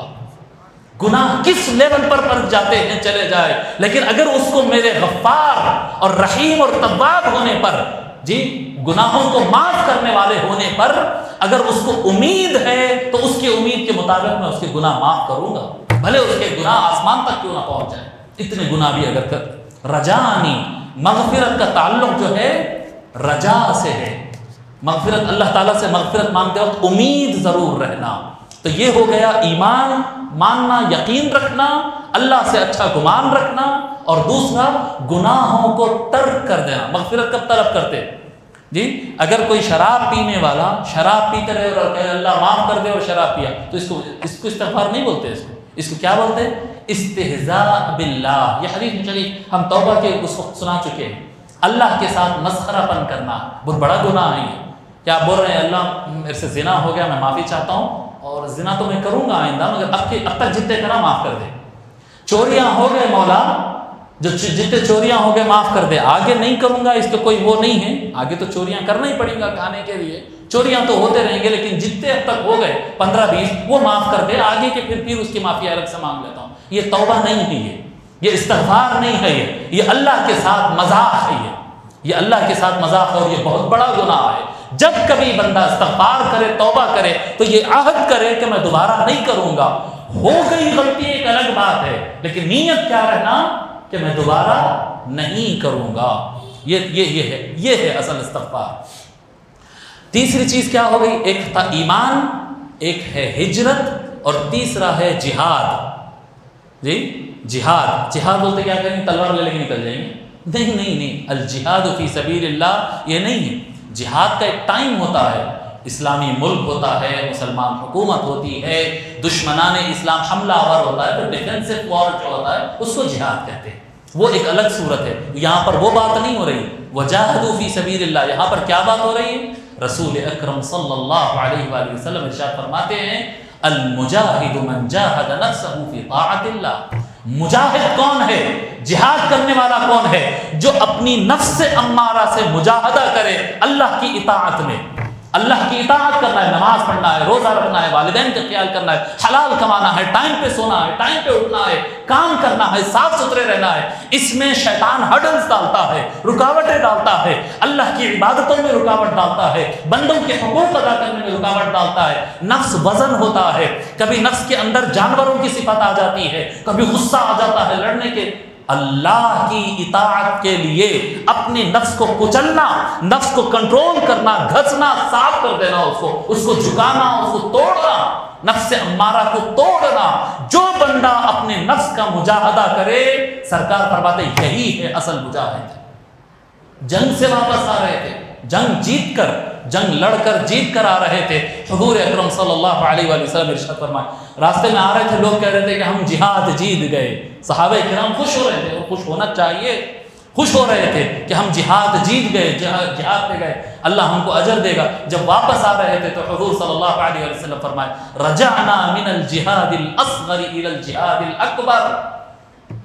ہم چھوٹے جہاد سے پلٹ کر اب بڑے جہاد کی طرف آ رہے ہیں، جنگ جیت کے واپس آ رہے ہیں. یا رسول اللہ ومن جہاد الاکبر، یا رسول اللہ بڑا جہاد کیا ہوتا ہے؟ اتنا تو جان کی بازی لگا کے لڑ کے آئے، تلواروں کے بیچ میں جو ہے اپنے آپ کو گھما پھرا کے پلٹ کے آج جیت کے واپس آ رہے. یا رسول اللہ اس سے بڑا جہاد کیا ہو سکتا ہے؟ یہ چھوٹا جہاد تھا، بڑا کون سا ہے؟ حضور صلی اللہ علیہ وسلم فرمائے جہاد النفس، نفس سے مجاہدہ کرنا یہ بڑا جہاد ہے جو کہ ہر مسلمان پر فرض ہے، ہر مسلمان پر فرض ہے. وہ جہاد چھوٹا جہاد ہے اور وہ کبھی ٹائم آنے پر فرض ہوتا ہے، لیکن ہر مسلمان پہ جو فرض ہے وہ الجہاد الاکبر ہے، جہاد النفس. کیا فرما رہے آقا صلی اللہ علیہ وسلم؟ المجاہد من جاہد نفسہ فی طاعت اللہ. حقیقی مجاہد وہی انسان ہے جو اپنے نفس سے، اپنے ایگو سے، اپنے ایروگنس سے، اپنی سستی سے، اپنی نحوست سے، اپنی بدماشی سے، اپنے شہوتوں سے جہاد کرے اللہ کی اطاعت کی خاطر، اللہ کی بات پر عمل کرنے کے لیے اپنے خواہشات کو کچل دے. یہی ہے حقیقی مجاہد. تو ان الذین آمنوا، جس کو ایمان اور یقین ہو اللہ تعالیٰ کی رحمت اور مغفرت پر، جی ان الذین آمنوا والذین ہاجروا، اور جو گناہوں کو ترک کر دے، چھوڑ دے، جی وجاہدوا فی سبیل اللہ، اور اللہ کی راہ میں اپنے نفس سے مجاہدہ کرے، اولئک یرجون رحمت اللہ، ایسے رحمت اللہ، ایسے لوگ کو اللہ تعالیٰ کی رحمت برابر ملے گی. یہ ہے رجا کا راستہ. بیٹھے بیٹھے گناہ کر کے اللہ ہے نا، نہیں، یہ نہیں ہے رجا. رجا کا یہ راستہ ہے کیا ہے یہ رجا کا عمل ہے. ہم بتائیں نا، علم ہے، حال ہے اور عمل ہے. یہ عمل ہے، 3 اسٹیپس. ٹھیک ہے، اب اس سے آگے بڑھتے ہیں. اور رجا کا مقام یہ یاد رکھے، رجا کا اللہ تعالیٰ، بندہ عمل 2 وجہ سے کرتا ہے. ایک رجا ہے، خوف ہے، اللہ سے اچھی امید ہے اس لیے بھی اچھے کام کرتا ہے، یا پھر اللہ سے ڈر ہے. عذاب قبر میں ایسے سانپاں آتے، ایسے ڈستے نیلے پیلے ہوتے، لوہے کے ہتھوڑے، لہم مقامع من حدید، لوہے کے بڑے بڑے ہتھوڑے رہتے، ہتھوڑوں سے مارتے، زمین میں 70 گز اندر دھستا. سنے نا یہ سب قصے؟ جی سب باتیں سنے نا، یہ سب حقیقت ہے، غلط نہیں ہے یہ. تو آدمی ڈر کے بھی صحیح ہوتا اور محبت سے بھی صحیح ہوتا ہے. آپ کسی بھی ایک اسکول ٹیچر سے جو سمجھدار ہو، کوئی ایکسپرٹس جو ہے بچوں کی تربیت اور تعلیم کا جو ایکسپرٹ ہوتا، اس سے آپ سوال کرو، بچوں کو پیار سے سمجھانا اچھا ہے یا مار پیٹ کے؟ دونوں رستے دونوں ہیں. بچوں کو پیار سے، محبت سے، خوش کر کے، وہ کر کے، یہ کر کے ان لوگوں کو پڑھانا اچھا ہے، یا پھر ایک بڑی لمبی بیت کی چھڑی ٹیپ ویپ لپٹ کے لے کے آنا، جب بھی کوئی ہلا تو اس کو رپا رپ سوت دینا، الٹے ہاتھوں پہ مار دینا، کہنا ایسا ڈرنا بچہ میں آیا تو خالی ایک دن ناکا نہیں ہوتا. کون سا طریقہ اچھا ہے؟ بولیے کون سا طریقہ اچھا ہے؟ پیار والا طریقہ اچھا ہے نا. کیوں بھائی؟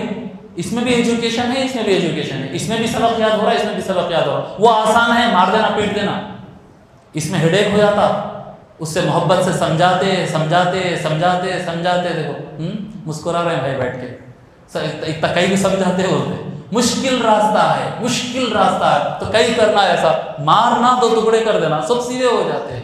نہیں، فرمائے ہیں رجا کا مقام خوف کے مقام سے بڑھ کر ہے. خوف کے مقام سے رجا کا مقام بڑھ کر ہے. اللہ کی راہ میں خوف بھی ہے، رجا بھی ہے. بتا دیں یہ دونوں پر ہے، اسی کے ذریعے مقامات کی طرف اڑ سکتے، اللہ کی راہ میں چل سکتے. یہ دونوں پر ہے، یہ دونوں پاؤں ہے، یہ ہماری گاڑی کے بائک کے دونوں پہیے ہے، یہ دونوں سے چلنا ہے. لیکن مقام رجا مقام خوف سے افضل ہے. کیوں؟ اس وجہ سے کہ وہ مقام خوف اللہ کو ڈراؤنی بتاتا ہے، اور مقام رجا اللہ کو محبوب بناتا ہے.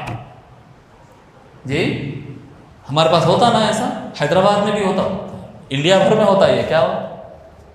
صحیح ٹائم پہ سو جاؤ. میں تو مل صاحب کو بولتی ہوں، امی بولتے ایسا، مل صاحب بولے تو مل صاحب مطلب ٹیررسٹ، دہشت گرد. آتے، مارتے، پیٹتے، اٹھ بیٹھ کراتے، مرغا بٹھا دیتے، بولے تو مل صاحب ہو. غلط، بہت بری شبیہ ہے یہ، بہت بری شبیہ. مل صاحب مارنے سے توبہ کرنا چاہیے، اور والدین ایسے جملے بولنے سے توبہ کرنا چاہیے. کرتے ہیں ایسا، بلا وجہ نہیں بولتے.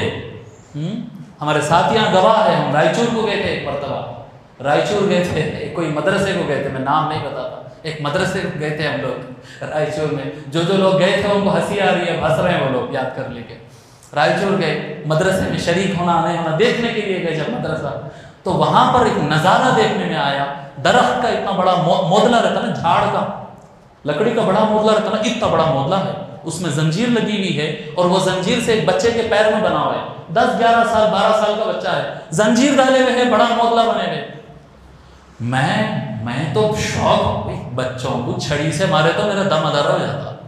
وہ سین دھوپ میں بچے کو بڑے مودلے کے ساتھ زنجیر پیر میں ڈال کے بنے ہوئے. یہ سین ہم لوگ رحمت آباد وغیرہ میں وہ اثرات ہو گئے سوالوں کو دیکھے تھے. اب یہ جب دیکھا میں وہاں کے مول صاحب سے بولا یہ کیا ہے، یہ بچے کا کیا قصہ ہے، اس کو ایسا بند کرے. نہیں مول صاحب، شریر بچہ ہے، مدرسے سے بھاگ جا رہا تو اس کو زنجیروں سے بن کے رکھتے. یہ بہت بری بات. دینی تعلیم سے نفرت ہو جاتی ہے.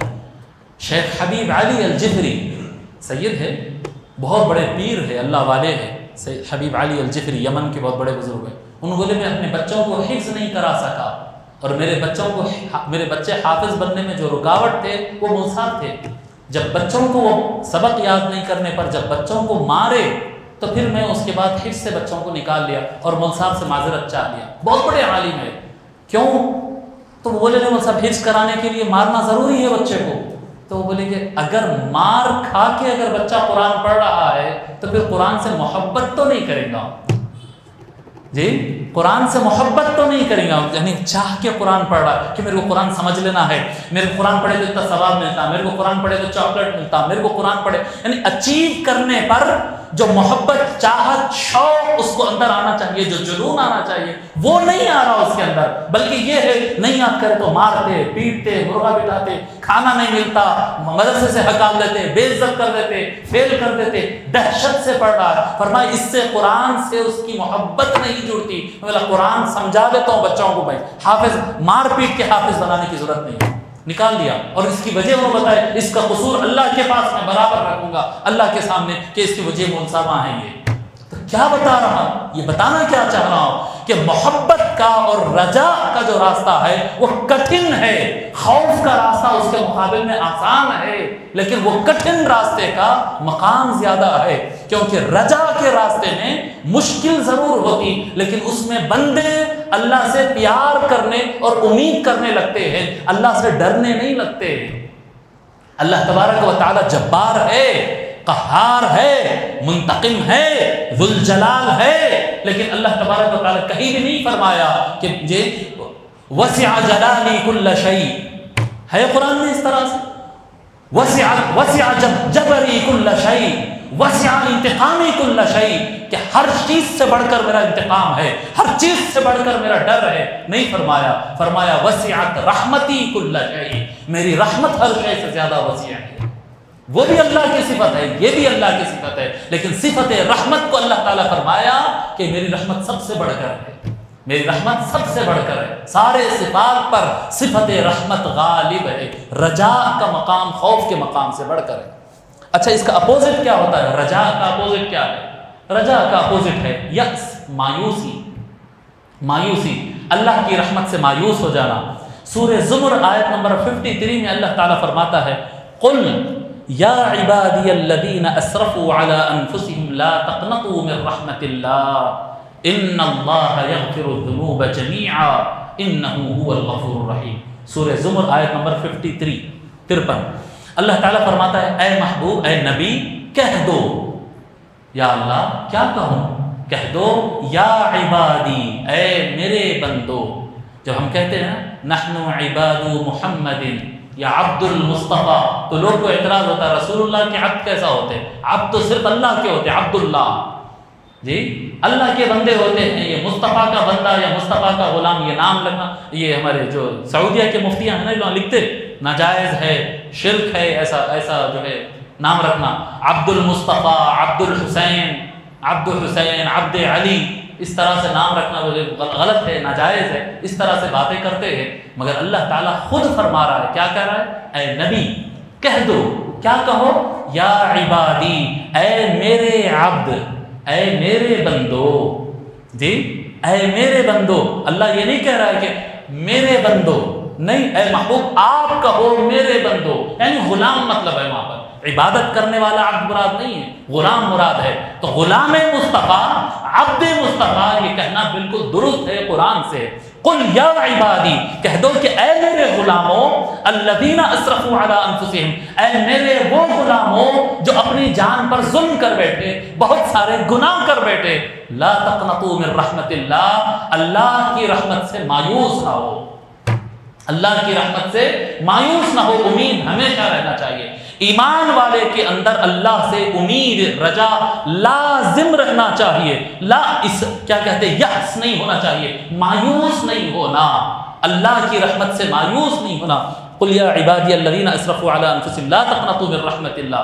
اچھا عجیب بات ہے، اللہ تعالیٰ فرما رہا ہے کہ اللہ کی رحمت سے مایوس مت ہو، آگے فرما رہا ان اللہ یغفر الذنوب جمیعا، اللہ سارے گناہ معاف کر دے گا، انہ هو الغفور الرحیم، بے شک وہی مغفرت کرنے والا ہے، رحم فرمانے والا ہے۔ آپ دیکھ رہے ہیں یہ آیت میں رحمت کتنی جوش ماری گئی ہے، نہیں فرما رہا کہ معاف کر دوں گا، فرما رہا سارے معاف کر دوں گا، میرے سے بڑا کوئی مغفرت کرنے والا نہیں، میرے سے زیادہ رحم کرنے والا نہیں۔ یہ رحمت کی جوش کہاں آ رہا ہے؟ جب رحمت کا جوش بیان فرما رہا ہے اللہ تبارک و تعالیٰ، اس سے پہلے ایمان والوں کو غلام محمد کہا ہے۔ کہہ دو اے جی قل یا عبادی، اے محبوب کہہ دو کہ اے میرے غلاموں، مایوس مت ہو، اللہ سب گناہ معاف کرتا ہے۔ کچھ لوگ ایسے کہتے ہیں کہ بھائی حضور آئے، اسلام پہنچائے اور چلے گئے، اب ہماروں کو کیا ضرورت ہے، اب ہمارے نماز ہے، ہمارے روزے ہے اور ہم ہیں قبر کے اندر۔ اچھا حضور کی ضرورت نہیں ہے، حضور کی ضرورت نہیں ہے، یا اکرم الخلق، یاد ہے شعر؟ یا اکرم الخلق ما لی من الوذ به سواک عند حلول الحادث العمامی. سنیں نا شعر، یہ قصیدے بردہ ہے. بہرحال یا اکرم الخلق، یہ جو شعر پڑھتے نا ہم، سنیں نا، یہ بہت مرتبہ سنے ہوں گے. یا اکرم الخلق ما لی من الوذ به، اے سب سے بڑے مخلوق، اے سب سے باعظمت مخلوق، اے اعلیٰ ترین مخلوق. مخلوقات میں سب سے اعلیٰ کون ہے؟ سرکار. یا اکرم الخلق ما لی من الوذ به، کوئی نہیں ہے میرے پاس کہ اس سے مدد مانگ سکوں سوا کا، آپ کے علاوہ. عند حلول الحادث العممی، کب نہیں ہے؟ جس وقت بڑا حادثہ ہوگا، قیامت کھڑی ہوگی. قیامت کھڑی ہوگی، پورا میدان محشر کھڑا ہوگا، سب کے سب میدان میں کھڑے ہوں گے، کروڑوں اربوں کربوں کیا نمبر آپ بتا سکتے، ساری انسانیت کھڑی ہوگی اور اللہ غصے میں ہوگا.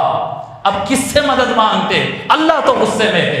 انبیاء سے کہا جا رہا ہے بات کریے، انبیاء کہہ رہے ہیں اللہ غصہ، غضب ربی غضبا شدیدا، اللہ بہت غصے میں ہے، آج ہم مدد نہیں کر سکتے، ہم مدد نہیں کر سکتے. ساری انسانیت، سارے انبیاء مل کر کہتے ہیں کہ اے محمد، اللہ کی بارگاہ میں بات کر کے حساب شروع کرا دیجیے.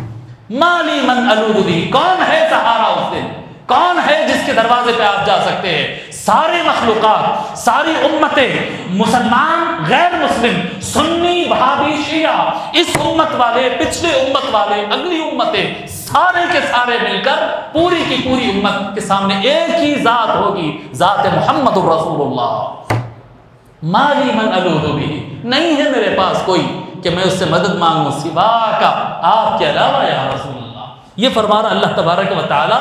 آپ کہہ دیجئے اے محبوب، یا عبادی، میری مغفرت بہت بڑی ہے، میری رحمت بہت بڑی ہے، میں سارے گناہ معاف کر دوں گا، مایوس ہونے کی ہرگز ضرورت نہیں ہے. اے محمد اپنے غلاموں سے یہ بات کہہ دو، اے محمد اپنے غلاموں سے یہ کہہ دو. غلامی مصطفیٰ ہے تو امید بہت زیادہ ہے، اور مصطفیٰ سے اگر بچے ہوئے ہیں تو پھر کر لو ڈائریکٹ اللہ تعالیٰ سے حساب. نہیں ہے نا بھئی، رحمت وحمت اور یہ واسطہ وسیلہ نہیں چاہیے، تو نکال لو اپنا آڈٹ کر کے، کتنے سجدے کرے، کتنے گناہ کرے، نکال کے ڈالو. اور حضور اکرم صلی اللہ علیہ وآلہ وسلم ارشاد فرمائے کہ ہر آدمی، ہر شخص جنت میں جو جائے گا، ہر وہ شخص جو جنت میں جائے گا وہ اللہ کے فضل سے جائے گا، عدل سے نہیں. اگر جسٹس کرے گا اللہ تعالیٰ، انصاف کرے گا، تو جانا تو سب کو جہنم میں ہے، جانا تو سب کو جہنم میں ہے. اللہ اکبر. دیکھو سرکار کی تعلیم، کوئی اپنے آپ کو بڑا نہ سمجھ لے، میرے تو بڑے نمازیں ہیں، میرے تو بڑے تقویٰ ہے، میں تو بہت مسجدہ بنایا، میں تو بہت حجاں کرا. یہ اگر غلط فہمی آ جائے، سرکار تعلیم دیتے ہوئے آگے کس لیول پر فرماتے ہیں کہ تم میں سے جو بھی جنت میں جائے گا وہ اللہ کے فضل سے جنت میں جائے گا، عدل سے نہیں. فضل ایکسٹرا کو کہتے ہیں نا، اللہ کے فضل و کرم سے جنت میں جائے گا. صحابہ پلٹ کر پوچھتے یا رسول اللہ وانت، یا رسول اللہ آپ بھی فضل کی بنیاد پر جائیں گے؟ سرکار فرماتے وانا، ہاں میں بھی جنت میں اللہ کے فضل سے ہی جاؤں گا. آج نالائق امتی ہوتا ہوا خود کو یہ سمجھ رہا ہے کہ میں بڑے نیکیاں کر لیا میں جنت میں چلا جاؤں گا. نیکیاں کرنا تجھ پر لازم ہے، کر، لیکن اللہ تبارک و تعالیٰ کی مغفرت، رحمت اور امید اور واسطہ محمدی سے آرزو اور امید لگا، اپنے اعمال کا دھرا تجھے لے ڈوبے گا.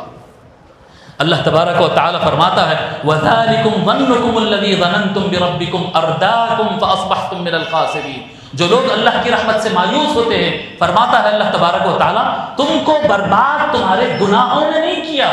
وَذَلِكُمْ ظَنُّكُمُ الَّذِي ظَنَنْتُمْ بِرَبِّكُمْ، یہ جو تمہارا گمان تھا تمہارے پروردگار سے کہ وہ مارنے والا ہے، منتقم ہے، سزا دے گا، پیٹے گا، یہ کرے گا، یہی سوچتے تھے نا خدا کے بارے میں. خدا کے ایک ڈراؤنی ذات تمہارے سامنے تھی، ارداکم فاصبحتم من الخاسرین، یہی تمہاری گمان نے تمہیں برباد کر دیا اور تم ہلاکت میں چلے گئے. کبھی بھی مایوس نہیں ہونا، گناہ جتنے بھی ہو مایوس نہیں ہونا. پھر امید، اور امید کا راستہ کیا ہے؟ گناہ کرتے رہنا نہیں، گناہ چھوڑنا اور قربانی دینا، ایکسرسائز کرنا، محنت کرنا، جی پریکٹس کرنا نیکیوں کی. اللہ اکبر. یہ جو مایوس ہوتے ہیں نا، رجا کا اپوزٹ مایوسی ہے، ہم بتائے قنوط. عربی زبان میں قنوط کہتے ہیں اس کو، قاف نون واو طے، قنوط. وہ تے والا نہیں، اگر تے والا بولے تو وہ نماز میں قنوط پڑھتے دیکھو اپن.